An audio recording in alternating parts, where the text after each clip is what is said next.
You're born, you take shit.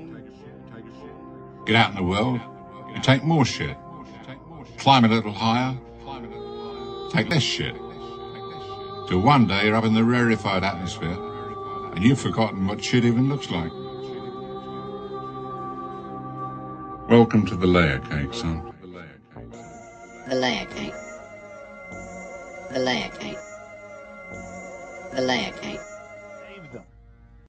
That's what's so funny about people that are out there going like, they're not doing chemtrails. It's like, well, okay, well, your house is next to mine, so you're breathing the same stuff. So, you know, have fun with when your child gets a giant brain tumor, too. You know? They're bastards, man. Stop killing us. You can find thousands of mainstream government university programs where they spray the clouds and seed the clouds and where they're terraforming the planet, changing its atmosphere.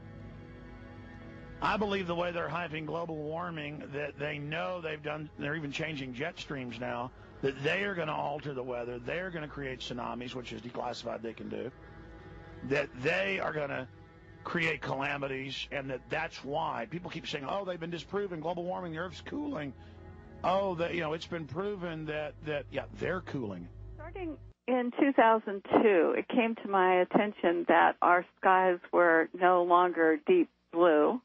They were filled with persistent jet contrails and jets flying in every direction, leaving these great, huge plumes. And so in 2002, I knew from just looking at these planes and photographing them and filming them that this was not correct. The layer cake. The layer cake. Fly in every direction, stop and go plumes, circling. Sometimes they look like two or three at a time doing a racetrack around our county. You can watch them with binoculars, and sometimes they don't even fly out of sight. They just play tag with on and off, turning the contrails on and off over our skies. Other times we're just hazed over in about 3 hours, or they produce different types of man-made clouds, or we get black contrails, combinations of weird weather patterns that change after they start to hit our skies hard. So after all this research, everybody always asks me, what are they? What are they? What are they? What do you think the purpose of this campaign is? I can't answer that question for you because I can only speculate on that answer. However, what I can tell you from my research is that jets are used in a number of different programs. NOAA lists over 50 experimental weather modification programs that are ongoing, which use both air-based and ground-based chemicals. In other words, the U.S. Air Force flies over and drops aluminum-coated fiberglass, which is chaff, over us, which falls to the ground as particulate matter and can have health effects, as been noted, although the Air Force doesn't like to give out their reports. But it has been noted that there's health effects from the particulates, and we're not sure because we can't find the studies for what is happening when the aluminum in this fiberglass particulates comes down to the ground. So we do know that the jets are used in different programs. I cannot tell you from all of my research exactly what the jets are releasing to leave these persistent contrails, but Patrick Minnis of NASA has now admitted that many of these contrails, one contrail, can expand over 4,000 square kilometers and last for more than 20 hours. This was unheard of before about 1988, thereabouts, when people first started noticing them, especially here in Northern California.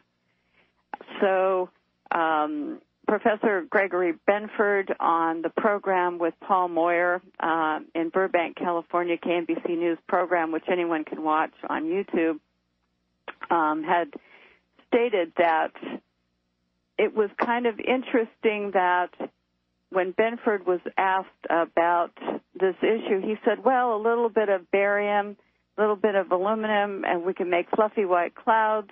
And we can put them where we want to do what we want, essentially was the context of that. So unless they've experimented, we do know that that's the case at this time, is that something is going on, and it's probably called geoengineering. Yeah, and let's make it clear, aluminum oxide and barium are not healthy for human consumption. That is correct. I mean, these are heavy metals that we're more than likely breathing in as this dissipates and falls to the ground. And it doesn't shock me that they cover such a wide area. I'll literally be outside at around 10 or 11 in the morning out in New York, and you'll see them start their campaign.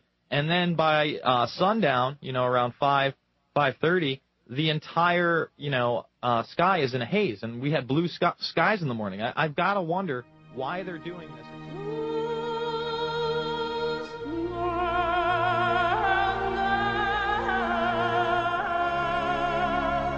What's so funny about people that are out there going like, they're not doing chemtrails. It's like, well, okay, well, your house is next to mine, so you're breathing the same stuff. So, have fun with when your child gets a giant brain tumor too. They're bastards, man. Stop killing us.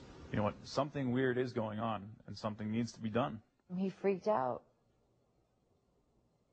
He wanted to ignore it, which I wanted to too, but when it comes to your kids, you gotta stop ignoring it. You're born, you take shit. Get out in the world, you take more shit. Climb a little higher, take less shit.